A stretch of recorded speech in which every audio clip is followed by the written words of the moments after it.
क्या अभी आप लोगों को पता था कि नई प्राथमिक शिक्षक भर्ती के लिए कोई धरना हो रहा है? कितने लोगों को नहीं पता था?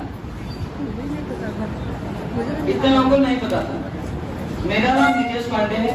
हमारी टीम 23 मार्च से अनवरत नई प्राथमिक शिक्षक भर्ती के लिए धरना दे रही है। आज उस कड़ी को आगे बढ़ाते हुए 45 दिन पूरे कर दिए गए। 45 दिन से हमारी टीम नई प्राथमिक शिक्षक भर्ती के लिए इको गार्डन की 40 से 45 डिग्री टेम्परेचर में बैठी हुई है। आप लोगों से बस यही निवेदन करने की टीम आई है, क्योंकि जैसा भी कुछ भाइयों और बहनों ने हाथ उठाया कि उनको पता ही नहीं है धरना हो रहा है। जैसे कि बाल विकास में किसी से पूछा जाए कि ये टॉपिक है कि नहीं, तो सबको पता है। तो जितना जरूरी पढ़ाई है उससे कई गुना ज्यादा जरूरी है धरना, क्योंकि जब भर्ती ही नहीं आएगी तो हम किस रास्ते पे चल रहे हैं? क्या किसी को लग रहा है शिक्षक भर्ती आने वाली है? किसी को भी लग रहा है? कोई ऐसा सिंगल व्यक्ति हो जिसको लग रहा हो भर्ती आ रही है तो वो धरने में ना आए, क्योंकि ये केवल और केवल चुनाव में माहौल बनता है। लोग आपको भ्रामक सूचनाएं देते हैं कि भर्ती आ रही है, भर्ती आ रही है। पिछली बार भी क्या भर्ती आई थी? 70,000 वाला याद है आप लोगों को? नहीं आई। क्यों नहीं आई? सरकार भी देखती है 18 लाख के सीटें पास है उत्तर प्रदेश में। डीएलएड बीएड हर साल 5-5 लाख लोग पास हो रहे हैं। सीटें चाहता है 5वें दिन ही अपना जिला छोड़िए पूरा उत्तर प्रदेश भर देते हैं हम लोग। इतना बेरोजगारी बढ़ा, क्यों? हमको नंबर बढ़ाने। सरकार को भर्ती पर सोचने का मौका तो दीजिए। यदि आप 2-3 दिन सीटेट का फॉर्म नहीं भरते, सरकार को लगता कुछ है, पर होता क्या है? अब अपना जनपद छोड़िए, उत्तर प्रदेश में भी गाजियाबाद में कोई जगह मिल रही है, शायद वो भी भर गया अभी तक। इसमें हम ही लोगों की कमी है।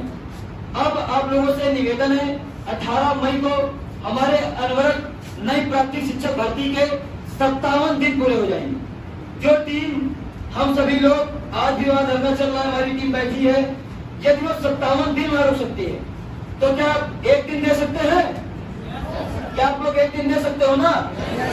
शिक्षक भर्ती कोई अकेले मेरे लिए या सोनू भाई के लिए, सोलंकी जी के लिए, किसी एक अकेले व्यक्ति के लिए आएगी क्या? सबके लिए आएगी ना? या तो कुछ ऐसा फॉर्मूला नहीं मिलेगा सरकार का कि जो धरने बैठे चुप्पे से ज्वाइनिंग दो, काम खत्म करो, ऐसा होगा क्या? यदि धरना हो रहा है, यदि आप किसी चीज के लिए कार्य कर रहे हैं तो उसको भी पुनर्बलन चाहिए। हमें भी आपका मोटिवेशन चाहिए। अभी तक हम सिर्फ मोटिवेशन पे काम कर रहे थे कि 57 दिन जी लिया हमने इको गार्डन की गर्मी में। ना ज्यादा लोगों से कहा कि आप आइए, क्योंकि आचार संहिता लगी थी।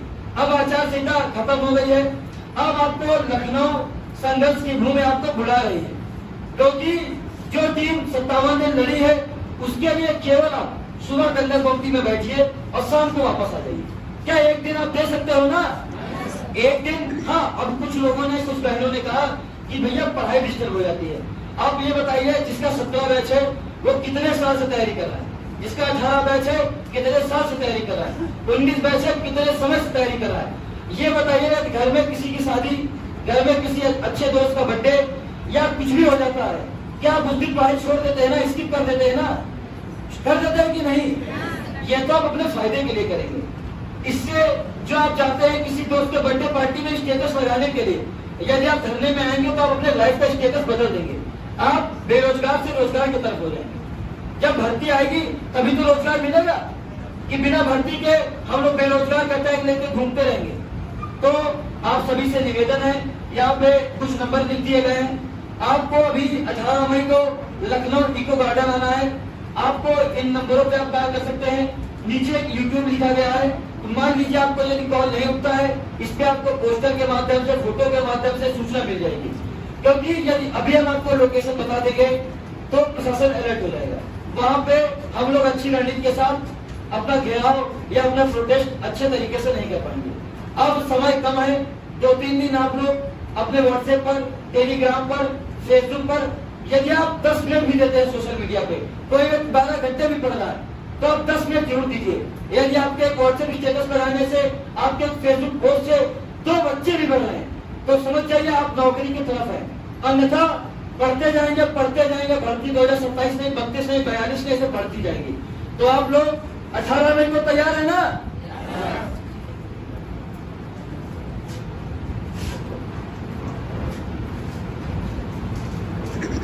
सभी साथियों को नमस्कार। जैसा कि आप सभी को विदित है कि 23 मार्च से हम लोग लगातार लखनऊ के गाड़ी में धरना कर रहे हैं। आप सभी को यह भी पता होगा कि 2022 विधानसभा चुनाव से पहले हम लोगों का धरना लगभग 1 महीने तक दिसंबर माह से लेकर 8 जनवरी तक चला था। आचार संहिता लगने के कारण, सरकार के दबाव के कारण, विभिन्न तरीके से सरकार के रवैयों को झेलते हुए दबाव के कारण विभिन्न नेतृत्वकर्ता जो पहले थे वो धरना नहीं कर रहे हैं। आम प्रशिक्षु हम लोग अब आपके बीच धरने का आह्वान करने आए हैं। उस समय हम लोग भी धरना किए थे, बट उसमें आप ही की तरह बुलाया जाता था, जाते थे, एक सुपर टेक्निक कोचिंग जाते थे, 70,000 से विज्ञापन देने का वादा तत्कालीन शिक्षा मंत्री सतीश द्विवेदी जी ने जब किया था तो हम लोग को भी लगा था कि 70,000 में से हम भी पढ़ लेंगे, लाइब्रेरी ज्वाइन कर लेंगे, कोचिंग ज्वाइन कर लेंगे, तो एक सीट हमारी भी फिक्स हो जाएगी। हम भी उस उम्मीद से कोचिंग करने लगे और हम फिर सुधरने में सम्मिलित नहीं हुए, जिसका खामियाजा हम सबको अभी तक बेरोजगारी के दर्द को झेलते हुए भुगतना पड़ रहा है।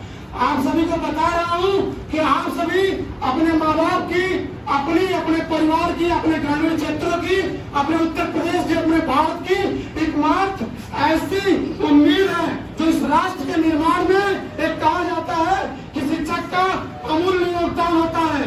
शिक्षक जैसा योगदान कोई नहीं देता है। फिर शिक्षकों के साथ सरकार 5 साल से अन्याय क्यों कर रही है? हमको 545 सांसदों ने, 403 विधायकों ने क्षत्रिय, ब्राह्मण, वैश्य, शूद्र, हिंदू, मुस्लिम में तोड़ के विभाजित कर दिया है। और हम सभी 21 लाख होते हुए हम सभी 2100 की भीड़ में नहीं आ पा रहे हैं। हम सभी को इन सब जातिगत, धार्मिक, विभिन्न पार्टियों की स्टेटस न लगाते हुए अपने कैरियर के प्रति, अपने माँ बाप की उम्मीदों को, अपने माँ बाप की जो उन्होंने अभी तक सेक्रीफाइस करके अपने सपना को, आप सभी को एक सीट दिलवाई चंद्रम बैठने के लिए, 6,000, 8,000 आपने यूपी टेट में दिया, 12,12, 14,000 रुपया सुपर टेट में आप दे के पढ़ रहे हैं, तो आपका प्रथम दायित्व बनता है कि 18 तारीख को एक दिन का समय यहाँ शिक्षा में अगर आप दे रहे हैं, कोचिंग में अगर आपको लगता है कि पढ़ने से सिलेक्शन हो जाता है, तो आप सभी जानते होंगे ये तो बेसिक शिक्षा परिषद की प्राथमिक की शिक्षक भर्ती है। आप सभी जानते होंगे पढ़ने वाले जो लड़के होते हैं यूट्यूब से, ऑनलाइन से, जिसको सिलेक्शन लेना होता है, जो अपनी उम्मीदों को कायम रखते हैं, जिनके अंदर सच में जुनून होता है, शिक्षक भर्ती हो चाहे पीसीएस हो, आईएएस भी घर से बनने वाले लोग पढ़े नहीं बने हैं। हम आपको लगता है कि हम कोचिंग पढ़ रहे हैं, हम कोचिंग पढ़ने का यहाँ विरोध नहीं कर रहे हैं, बल्कि हम आपको ये चीजें समझा रहे हैं कि आपके लाइफ का स्टेटस है। किसी का स्टेटस लगाने से, जैसा कि नीतीश भाई ने बताया, बर्थडे में, शादी, वैवाहिक मतलब मांगलिक कार्यक्रम में अगर आप जा रहे हैं, बर्थडे में स्टेटस जाकर नहीं लगाएंगे तो आपको कुछ नहीं मिलेगा। लेकिन आपके लाइफ के लिए 2022 के बाद कोई भी टीम तैयार हुई है तो नीतीश पांडे सर्वप्रथम 19 वर्ष का लड़का होते हुए तैयार हुआ पूछा भैया धरना किया जाए, सरकार कोई गड़बड़ तो नहीं करेगी, हमारे कैरियर में कोई आंच तो नहीं आएगी। हम कह लोकतांत्रिक तरीके से अपनी मांगों को शालीनता पूर्वक अगर सरकार के सम्मुख रखा जाएगा तो ऐसी कोई भी इतनी निर्दयी सरकार नहीं है कि बच्चों पे भारत के अग्रिम आधारों पे कोई आंच आने देगी। तो मैं आप सभी से पूछना चाहता हूँ कि 18 तारीख को आप नीतीश पांडे का साथ दे रहे हैं, 18 मई को आप साथ देंगे कि नहीं देंगे? 18 मई को आप साथ देंगे? आप साथ देंगे नीतीश पांडे का? आप सभी 18 मई को अधिक से अधिक संख्या में लखनऊ के इको गार्डन मैदान पे आप सभी आइए और हम सभी का उत्साहवर्धन कीजिए। ये धरना तब तक हम लोग जारी रखेंगे जब तक प्राथमिक में 51 112 प्लस पदों पर हम भर्ती का विज्ञापन जारी नहीं करवा लेते हैं। धन्यवाद।